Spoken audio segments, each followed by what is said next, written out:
జేసీ ప్రభాకర్ రెడ్డి గారు తెలుగుదేశం ప్రభుత్వం అధికారంలోకి వచ్చినప్పటి నుంచి ఆయన వాడని భాష లేదు.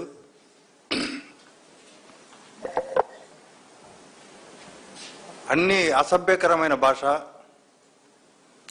కుసంస్కారమైన భాష, ప్రజలంతా చీగుట్టే భాష, రోజు తిట్లదండ కళ్యాణ ప్రెస్ మీట్లు పెట్టి, తర్వాత తాడిపత్రిలో వైఎస్ఆర్ కాంగ్రెస్ పార్టీ కార్యకర్తలపైన నాయకులపైన ప్రతినిత్యం దాడులే. అతను ఇంతవరకు పోలీసులపైన దాడి చేశాడు, రాజకీయ నాయకులపైన దాడి చేశారు, ఎస్పీలను తిట్టాడు, ఏఎస్పీలను తిట్టాడు. తర్వాత అనేక మంది వైఎస్ఆర్ కాంగ్రెస్ పార్టీ కార్యకర్తలపైన దాడులు చేయించాడు, జర్నలిస్టులపైన దాడులు చేశారు. ఇప్పుడు చివరకు న్యాయవాదులను కూడా వదిలిపెట్టలే. అసలు న్యాయవాదులు అక్కడ ప్రజాస్వామ్యం లేదు, ప్రజాస్వామ్యాన్ని పరిరక్షించాలని చెప్పి న్యాయవాదులు ఆయన ప్రవర్తన పైన ఒక ప్రెస్ మీట్ పెడితే దానికి వ్యతిరేకంగా న్యాయవాదులను తిట్టాడు. ఎక్కడైనా ఇది ఉందా? ఒకసారి ఆయన ఏం మాట్లాడాడో ఒకసారి చూద్దాం. అడ్వకేట్లు మాట్లాడుతున్నారు, ఈ నాయకుడికి లా తెలియదు, ఏం తెలియదు, అంత 420 నా కొడుకులు. హనుమంతుడంటే నువ్వు ప్రీవియస్ గా పబ్లిక్ ప్రాసిక్యూటర్ ఉంటివి. నువ్వు ఆ రోజు రవిని బహిష్కరిస్తే 5 ఏళ్ళు బహిష్కరిస్తే నీ దగ్గరికి పేపర్లు వచ్చి ఏం చేసినావురా? ఏం చేసినావురా? ఒక్క రోజున నువ్వు పబ్లిక్ ప్రాసిక్యూటర్గా యువతల వ్యక్తికి హెల్ప్ చేసినావా? లో నీది ఆ ఊరు కాదు, వెంకటరెడ్డిపల్లె. లేకపోతే ఏమనలేదే. నీ ప్రొఫెషన్ అది, నీ ప్రొఫెషన్. వీడోడు నాగన్న, వాడోడు చిన్న పిల్లిగడ్డం పెట్టుకొని ఇంకోడు రాజశేఖర్ యాదవ్. ఈ రాజశేఖర్ యాదవ్ ఎవడు కాదులే, పెద్దవాడు మా రాజా బంధువు. అప్పుడప్పుడు మా ఇంటికి వచ్చి అన్నం కూడా తిన్నాడు వీడు రాజశేఖర్ యాదవ్. ఏం మాట్లాడతారులే? ప్రజాస్వామ్యమ్మ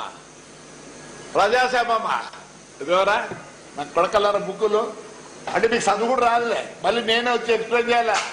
ఎప్పుడు రావాలా? లీగల్ సెల్ అడ్వైజర్లు ఎప్పుడు రావాలి చెప్పండి. నాకు ఏ అడ్వకేట్ ఉందో రెడీ ఇగో, ఇది విత్ ఆల్ ద ప్రూఫ్స్. ఇది గౌరవ న్యాయవాదుల పైన ఇతని భాష. 420లంట అడ్వకేట్లు. నా కొడుకల్లాలా, తర్వాత వాళ్ళ బాడీ షేమింగ్, పిల్లిగడ్డాలు పెట్టుకున్నారని ఒక్కొక్కరిని ఒక్కొక్క విధంగా తిట్టడం, మీ ఎంత చూస్తాను బెదిరించడం. అది ఇష్టం లేక మిగిలిన వీడియో చూపించలే. ఏంటి ఎందుకే నాకు ఇంత అసహనం? ఆయన కట్టలు చూపించాడు. ఆయన పైన ఉన్న కేసులు దాదాపు 90 కేసులు పైగా ఉన్నాయని చెప్పి. ఎందుకు వచ్చాయా 90 కేసులు నీ పైన? ఇతర రాష్ట్రాల్లో స్క్రాప్కు BS3 వెహికల్స్ స్క్రాప్కు వేసింటే ఆ స్క్రాప్ వేలంలో పాల్గొని అవి కొనుక్కొని దాంట్లను BS4 వెహికల్స్గా తప్పుడు సర్టిఫికేట్లు పెట్టి, తప్పుడు ఇన్వాయిస్లు పెట్టి, తప్పుడు ఇన్సూరెన్స్ పేపర్లు పెట్టి నువ్వు ఇతరులకు అమ్మి నువ్వే ఆంధ్రప్రదేశ్లో నడిపి, ఇవన్నీ ఆ రోజు పోలీసులు కనుక్కొని కేసు పెట్టారు. నీ పేరుతో, నీ కొడుకు పేరుతో, ఇప్పుడు ప్రజెంట్ ఎమ్మెల్యే మీ కొడుకు,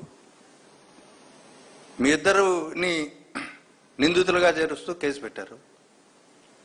దానిపైన ఈడీ కూడా దర్యాప్తు జరిగింది, ఆస్తులు జప్తు చేశారు. దానిపైన 90 కేసులు పెట్టారు. నీపైన 90 కేసులు పెడితే దాన్ని న్యాయపరంగా ఎదుర్కోవాలా? ఆ రోజు నువ్వు జైళ్ళలో ఉంటే న్యాయవాదులే కదా బెయిల్ ఇప్పించింది. మరి న్యాయవాదులను ఎందుకు ఇట్లా తిడతావు?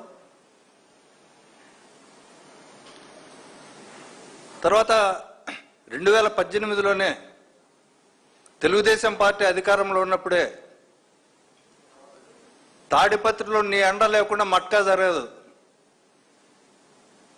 మట్కాకు సంబంధించి కడప జిల్లా పోలీసులు వచ్చి తాడిపత్రిలో ఆ కేసులో ఉన్న వాళ్ళని అరెస్ట్ చేయాలని పోతే ఆ రోజు 3 పోలీసు అధికారులపైన దాడి చేశారు. ఒక సిఐ పైన 2 పోలీసులపైన దాడి చేసి పెట్రోల్ పోసి వాళ్ళ బొలెరో వాహనాన్ని అంటించి ఆ రోజు మళ్ళీ అది ఇంకొక కేసు పెట్టారు. తాడిపత్రిలో నీకు తెలియకుండా ఏమీ జరగకూడదు. 2019లో అంతకాలం జేసీ బ్రదర్స్ గెలిచే తాడిపత్రిలో మీ నిరంకుశానికి వ్యతిరేకంగా 2019లో పెద్దారెడ్డి గారు అక్కడ గెలిచారు. అతను గెలిచిన తర్వాత ఊర్లోకి రానిలే, పోలీసులను తిట్టావు, ఎస్పీకి ప్రజాస్వామ్యయుతంగా రిప్రజెంటేషన్లు ఇచ్చి హైకోర్టుకు వచ్చి హైకోర్టులో పెద్దారెడ్డి గారికి ఊరట లభించి మీరు నియోజకవర్గానికి వెళ్ళండి, అతనికి తగిన రక్షణ కల్పించాల్సిందే పోలీసులు అని చెప్పి హైకోర్టు చెప్తే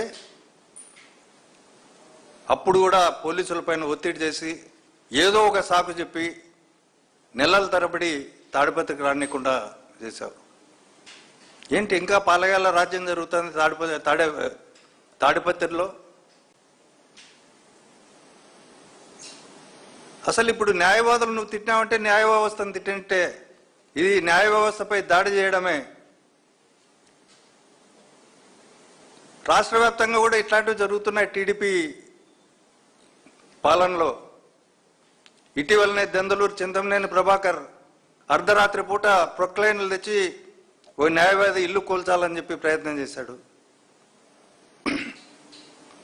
అదేవిధంగా రాష్ట్ర వ్యాప్తంగా కూడా అనేక ప్రాంతాల్లో దాడులు జరుగుతూ ఉన్నాయి న్యాయవాదుల పైన. ఈ ప్రభుత్వం ఏమో చంద్రబాబు నాయుడు గారు వాళ్ళంతా కూడా ఈ న్యాయ వ్యవస్థకు మేము చాలా అత్యంత విలువ ఇస్తాం, గౌరవం ఇస్తామని చెప్పి చెప్తున్నారు. మరి టీడీపీ పార్టీ నాయకులు ప్రజాప్రతినిధులు దాడులు చేస్తా అంటే న్యాయవాదుల పైన మీరు మౌనంగా నోరు మెదపకుండా ఉండడం, మీరు వాళ్ళని ప్రోత్సహించడం అవుతుందా కాదా ఒకసారి గుర్తుపెట్టుకోవాలా. మీరు ఖండించలేదు, వాళ్ళని అదుపు చేయలేదంటే తప్పనిసరిగా న్యాయ వ్యవస్థ పైన మీరు దాడి చేస్తున్నట్టే. ఏంటి ఇంత అత్యంత జుగుప్సాకరమైన వ్యాఖ్యలు? ఇది రాష్ట్రంలోనే ఉన్న న్యాయవాదులందరిపైన ఇది చేసినట్టే నువ్వు.